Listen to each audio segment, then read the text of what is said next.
Hi, my name is Maggie Myers. I am an English major and a secondary education minor, and my senior capstone project was on the most effective ways to work with deaf students in the Writing Center.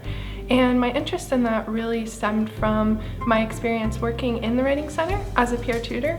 So Writing Center tutors are typically trained to take an indirective approach when tutoring. We are trying to encourage them to detect their own errors and figure out their own answers instead of us providing them for them. And that also means that we aren't focusing on sentence level errors like grammatical issues. Now, when working with deaf students, that's a little bit more complicated, and that's mainly because they're coming from a very unique linguistic background.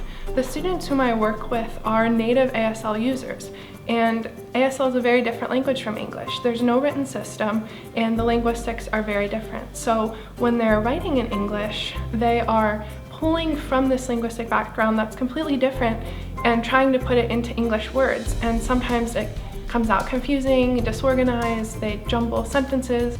When you're taking an indirect approach, you can't really address those issues, but with a direct approach, you certainly can. And I encourage tutors to do so because we are essentially trying to teach them the English language. We have to be telling them exactly what's wrong and how to fix it.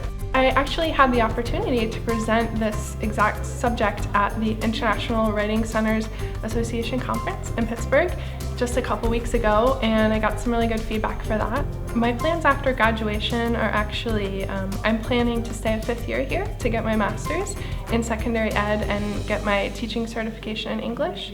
And then after that, I plan to get my certification in teaching English as a second language.